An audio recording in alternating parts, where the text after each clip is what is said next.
Welcome to Holy Fuck. Holy Fuck. Holy Fuck. Two gals on the prowl for enlightenment, sex, and all things holy. Holy Fuck. Each week, beauty alchemist and transformational coach and speaker, Katherine McClelland, and spiritual healer and life coach, Krista Kim, discuss navigating spiritual consciousness in a real human body. Stumbling through dating, relationships, and everyday life, all while maintaining a fucking sense of humor.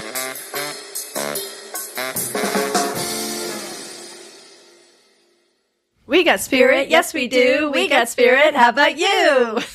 Hello, everyone. Hi. Isn't it great how we crack ourselves up every day just as we come to see you? Do you see it? Do you actually see them? Oh, I actually do. In my mind's eye, I have this picture. I have no idea what they look like. We're hoping someday to see you. Speaking of which, we have a secret. Oh, we do? Yeah. Shh. We are considering conceiving. Sounds sexy, doesn't it? Doesn't it? It's so much more fun to play this as sexy than a business conversation, isn't it? So today we're going to talk about the process of how you get from a desire to do something. And do you wear protection first? And do you wear protection? What does the protection look like? Perhaps differently than on a bike, perhaps. Oh, my protection. gosh. On a bike? Bike protection, like a helmet. Oh, I thought you were talking about having sex on a bike and trying to figure out how to use protection at the same time. I'm like, wow, that's going to take some skills. You better be able to ride that bike with no hands. Backwards. This is going nowhere fast or downhill on our bike. And yet it's going everywhere because what we are talking about, how I like to say it, is co-creating with spirit. I know every time I say that, Catherine's like, okay, I don't know what that means to you. And then she has her different take on it. So it's not quite that bad. Well, as we are, let's start with the fact that this topic of conceiving is coming because you woke up one day and texted me and you're like, oh my God, I just received all the answers. I have the download from the universe. Yes. And I was I was impregnated by the universe.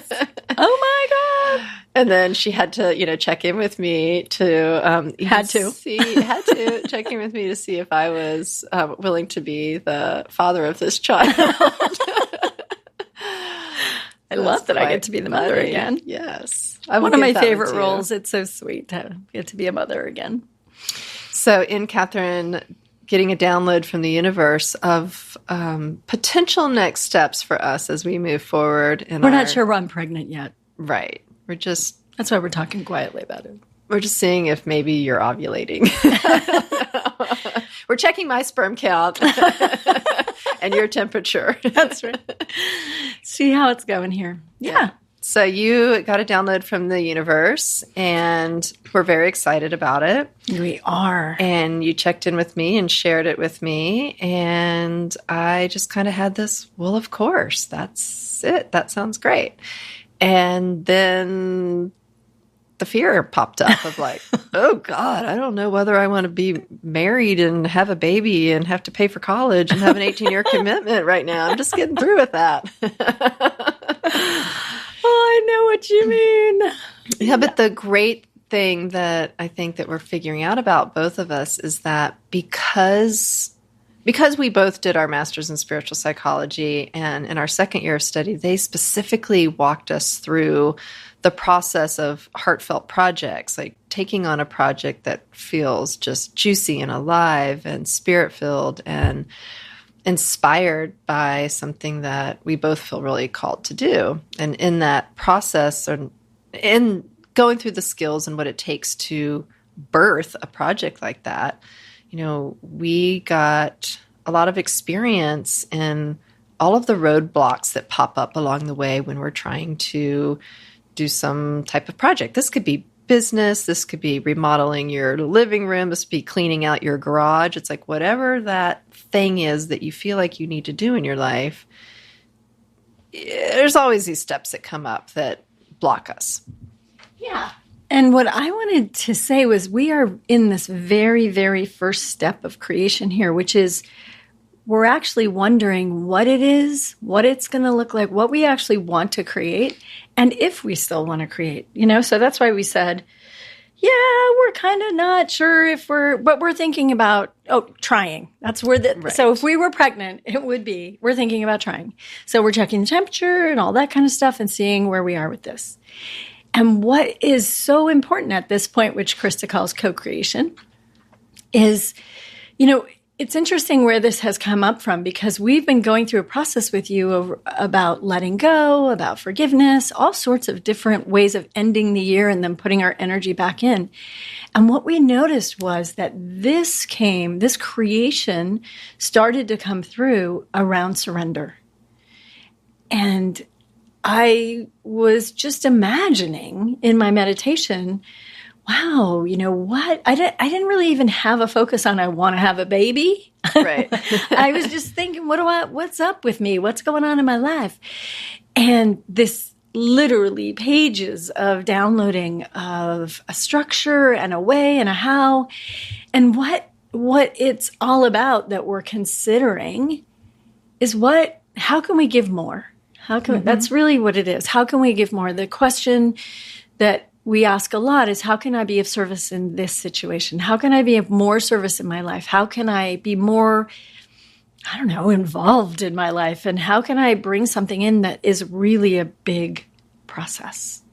And can positively affect other people's lives and the world around us and our communities and our families. And what we were talking about co-creation is both Krista and I have had an experience in school, as we said, where we let something come to us and it was amazing for both of us.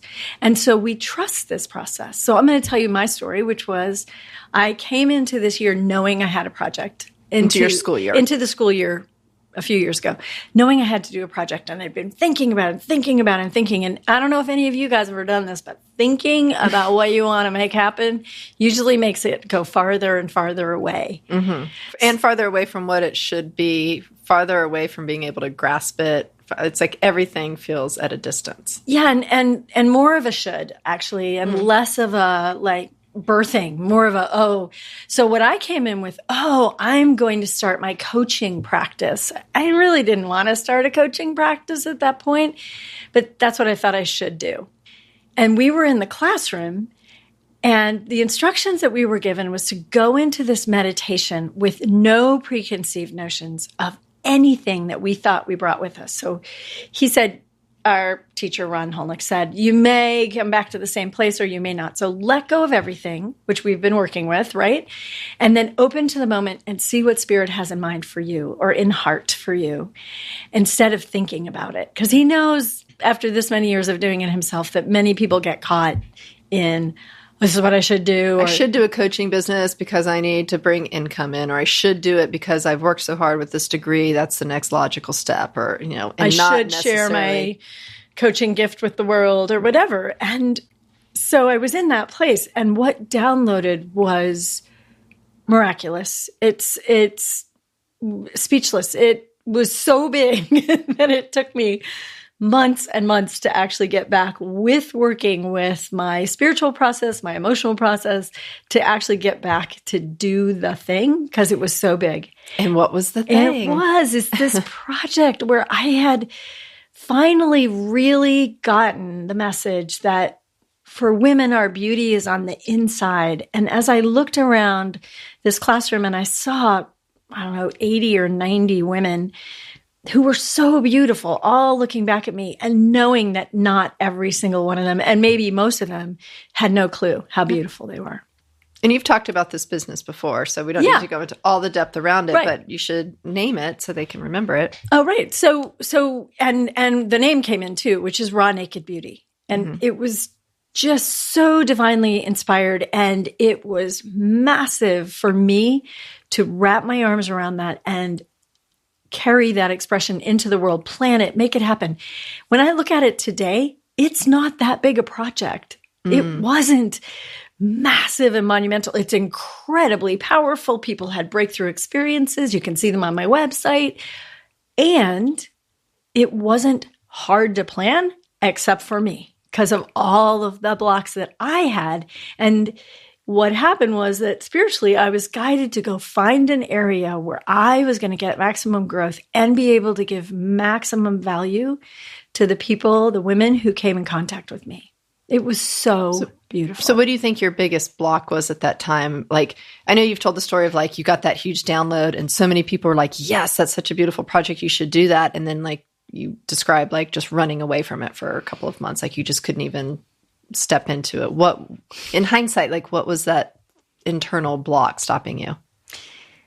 Surprisingly, the internal block was that I was not comfortable working with women.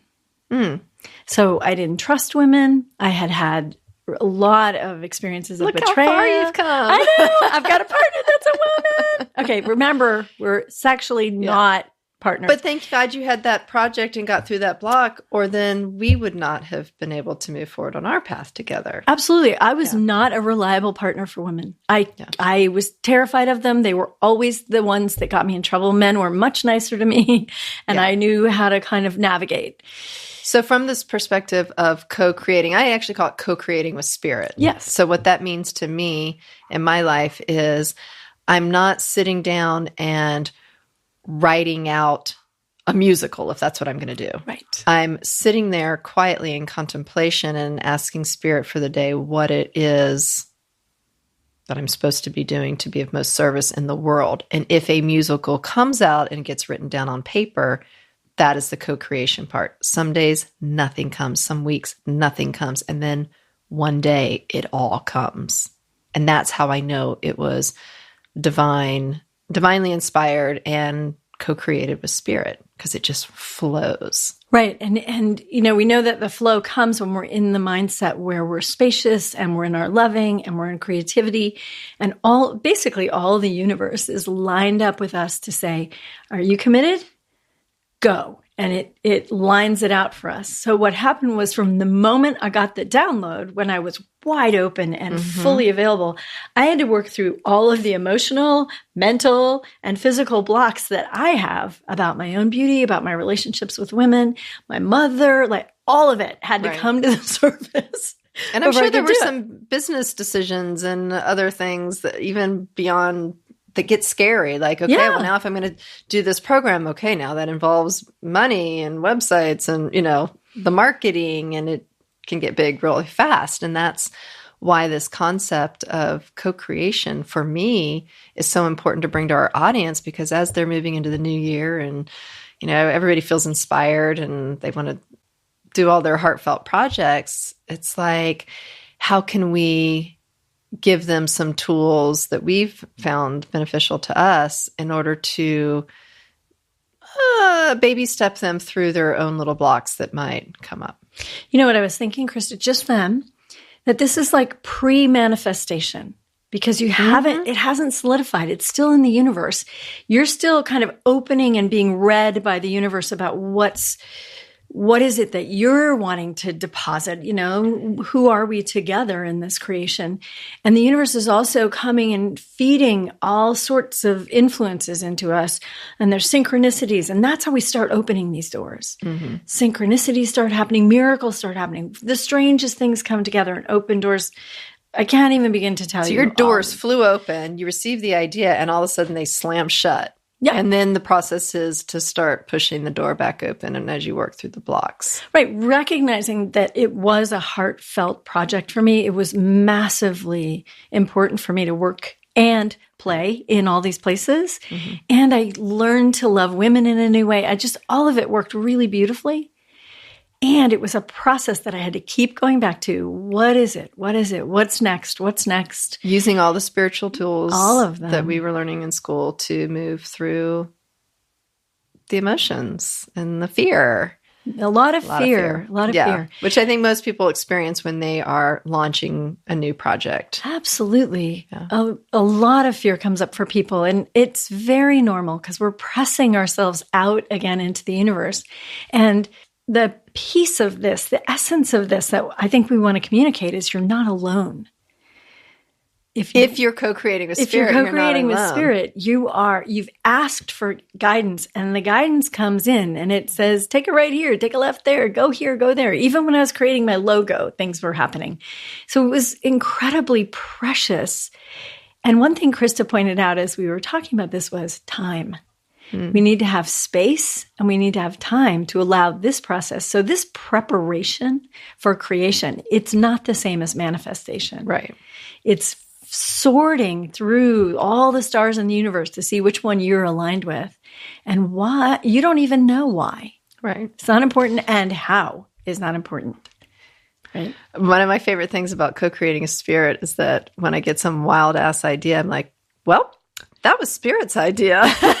And so for me, it takes away that, it helps lessen the fear of failure, because in the back of my mind, I get to say, well, spirit told me to do it. So how can, there must be a good reason for it. And it helps me become a little bit braver. So like for my story through school was, I had been running a children's theater, and I thought coming into this second year project, I'm supposed to take one of my musicals I'd written and put it up in LA. Hopefully in a not one of those theater. sketchy ones. Oh, no, it was definitely one of the sketchy ones. Oh, I thought you said the heck yeah. children's theater. Well, remember at the children's theater, I was writing the naughty adult musicals as fundraisers to fund the children's you guys, theater. is that hilarious Yes. or what? That's hilarious. Yeah, it's like feeding the children through porn. I'm just kidding. So, there was a lot of I put a lot of pressure on myself of I should, step through my fear and launch one of these musicals out into the world. And so through that process that you described at school, what I just kept hearing during that meditation is God damn, I always just make this to-do list and I force things along, and it's that should list. And I just got kind of angry inside. I was like, all I kept hearing was, I just want to play. I just want to play. And then so I got out of that meditation well, that's great. That's some awesome inspiration. But what I loved about the school and the facilitators is that they actually we came up with a project where I could just start being creative without there being an end product. It's almost like your project was co-creation. It was co-creation. So what I decided to do is I'm not artistic with my hands. I'm artistic in other ways. You're not a visual artist. Yeah. And at the time, I was not a visual artist. So what I did was I created a project where, I don't know, I'm going to meditate each morning for 5 to 10 minutes and just ask spirit what I'm supposed to do for the day. And some days it would be go get the crayons out and color. And I'm like, okay. Some days it was go to the art store and buy paints and paper. Okay. Or just browse the aisles looking to be inspired.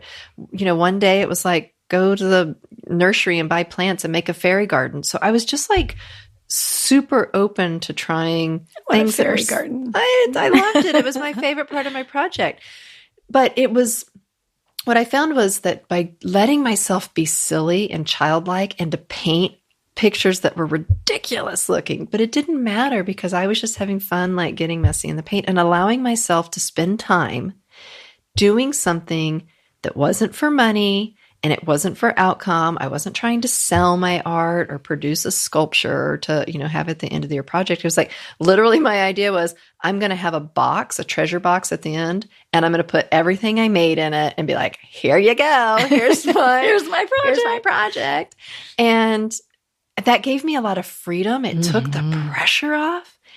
But what quickly happened, and I mean within probably 3 weeks, is I started writing 1 poem, 5 poems. And within 2 months, I had 130 poems. I had never been into poetry. I've never read poetry, bought poetry, nothing. So I was very shocked that these words were coming out.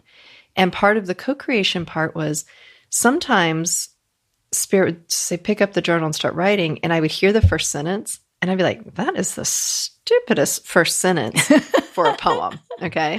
No judgment. No judgment. Sorry, God. But then I would tell myself, well, God's telling me to write that down, so I'm just going to trust. So I would write that sentence down. And then some other ridiculous sentence would come out. But what would unfold would be this poem that would come full circle and would be what I thought was amazing. And so what started off with no direction, no desired outcome, no rules and regulations of what I was supposed to do, it allowed for me to end the year with this book, poetry book, of probably 130 poems with a cover that was painted by me. Yay! And, I have this hard copy of what I consider my co-creative spirit project. And I've never sold the copies. It's not that it's out there in the world, but it's out there in the world. I've got a stack of them at my house. Okay. So I do have a physical, outcome of it. Right. But more importantly, what I have is the feeling inside of what it's like to allow myself to work with spirit, to give spirit enough time in my day to have some space and some quiet time so I can hear clearly what I'm supposed to do, and then to trust it, even though I don't know where it's going or why I'm doing it, but to trust it and to let it unfold. And there is no way I could have started this podcast, or no way I could even consider doing this next step that we're impregnating you, had I not had this experience of what it feels like and what it takes to co-create with spirit.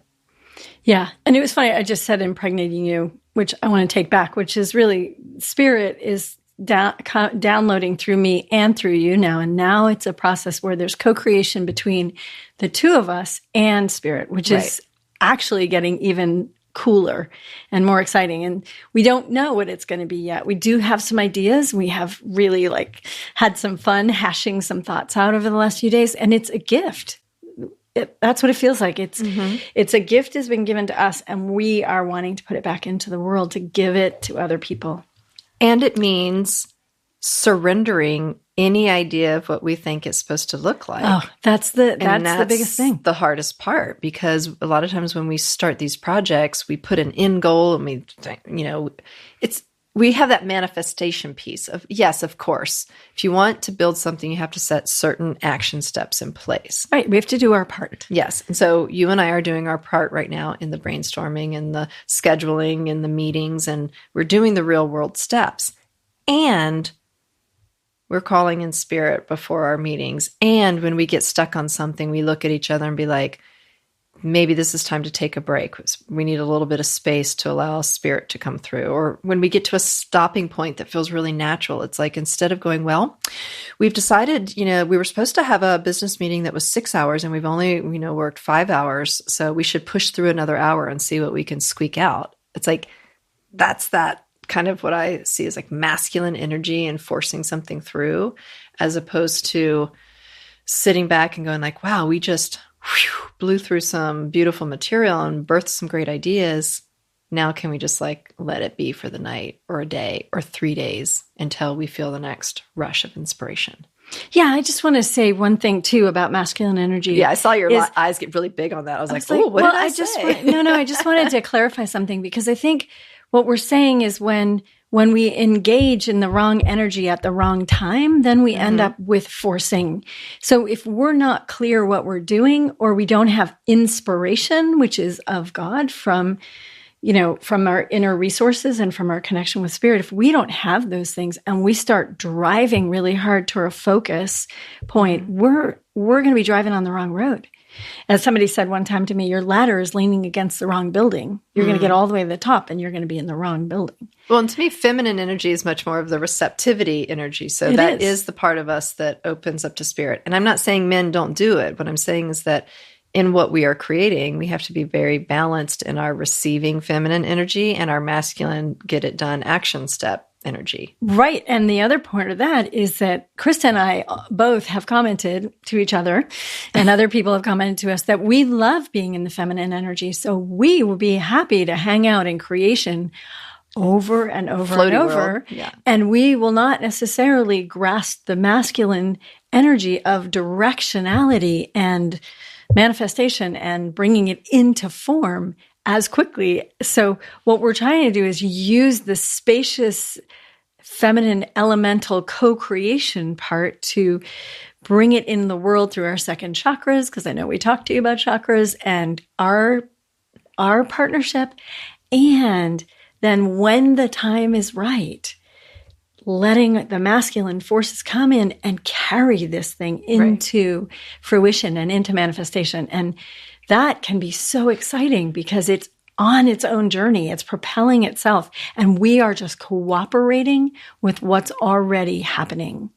So what the opposite of this would look like for some of our listeners out there who are really good at the scheduling and the action steps and the get it done part of a business.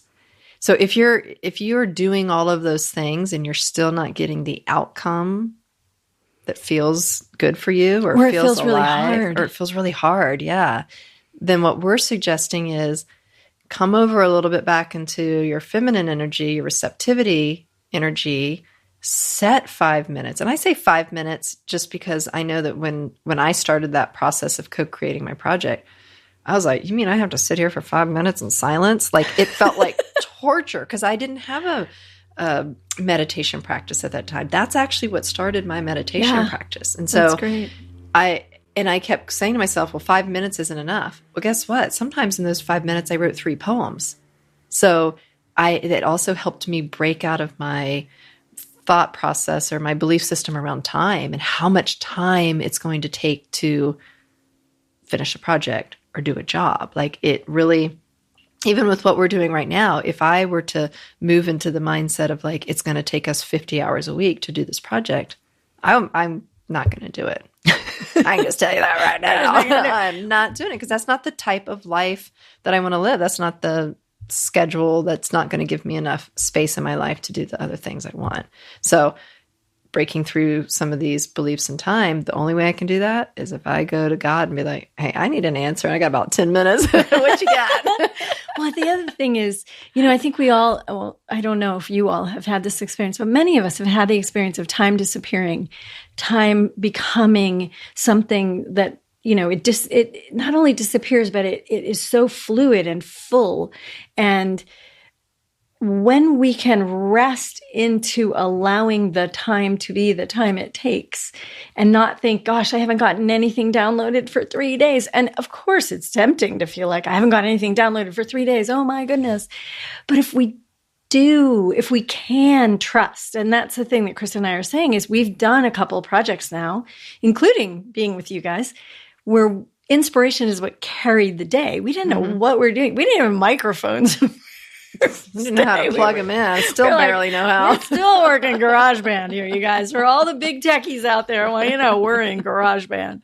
So, and that's okay. It's like trusting that it's that's working okay fine. for where we're at. Yeah. And eventually it won't be. Hopefully, eventually this will grow enough so that it won't be okay. We'll need something else. But what we want you to know is that that's where the joy and the creativity live, is when you allow the process to come to you, when you put yourself out wide open, you choose to be open, you ask to be given guidance and inspiration from the universe. It's like, who am I that what project, what task, what work would carry me into being both of service, but also serve myself? And what's so great is it is usually incredibly playful. Well, and something in what you were saying just jogged my memory on like, if I do remember looking back. Let me go back. When I finished the poetry book, there was a sense inside of me that was like, okay, now what? Where am I going to sell it? Who's going to buy it? How am I going to get this printed and distributed? It went into that business mode. Mm-hmm. And every time I would try to like make an action step to make one of those things happen, it was like complete shutdown blockage. Like nothing, I could not move it forward. And now I can, and then one day, probably like 2 years after that, I just had this like download from Spirit about like, it was never about selling the poetry book. It was never about the poetry book being out there. It doesn't mean it's not going to be out there at some time. Sure. Because it still could. But it was more about me just learning the lesson of the co-creation part. Surrender. So it was teaching me, it was like giving me a education and what it's going to take in order to now do these other parts of my life.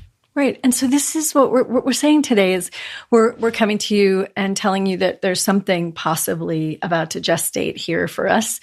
But this is something that is going to show up in every area of your life. Like, how do you want to create your day today? Often I'll just wait to get some guidance to know what to do that particular day. Of course, I have errands to run, bills to pay, and work to do, just like everyone else. Mm-hmm. And there are moments when I can just say, what would be most fruitful? What would be most kind? What would be most loving for me to do right now? And just ask and then open. And my word for this year is receptivity. That's my chosen word this year. And so in all those ways, that's what we're talking about is, am I willing to allow myself to be influenced, to be guided, to be inspired, to be loved, to be in all ways nurturing whatever this is. I think that's really hard for people. Absolutely. Because that was what was my block in my project of, I'm picking a project because I want to have fun. It was so against the belief systems that were deep down inside of me of like, you got to work hard to make money. You got to work hard to be successful. I had all of those stories in my head. So coming over and doing that project felt very uncomfortable. It was so uncomfortable for me to give myself permission to sit at the kitchen counter and like watercolor for a couple of hours. It was like my family's like walking around me and they're just kind of looking at me out of the corner of their eye. And I felt judged. And why did I feel judged? Because I was judging myself of like how I was spending my time. And, can I justify this? Shouldn't I be doing the laundry or helping a kid with homework? Like, it was hard for me to allow myself that time to do that. Yeah. So this is just an invitation. This is an opportunity, you guys, for you to consider, what is it that would make you happy? What is it that would inspire you? What is it that you would have enthusiasm about? And don't try to figure it out, because going to our minds, it's a very slippery slope. But instead, open your heart and just sit quietly. And, if you can do that, like Krista said, maybe even 1 minute, maybe just 1 minute, let yourself just do what's comfortable so the space is open. The minute you get uncomfortable, the space is going to close and nothing's going to happen. So just, in some ways I would say, Krista, maybe the best practice is, as long as you can stay open, stay, and then stop, and then try again. Instead of trying to go for long periods of time, because in the beginning, that's actually, it just isn't possible. I think on my schedule was like, if I could sit down 3 times a week for 5 minutes, I think my first 2 weeks of my project, that was on my calendar to do. And then I upped it as I, got further into my project, where it did become like 5 days a week for 5 minutes and then 5 days for 10 minutes. I gradually stepped myself, you were growing into it, into giving myself permission to give myself that time. It's so great. So here we are again today, and we will maybe have an announcement to give you soon. And our inspiration is you.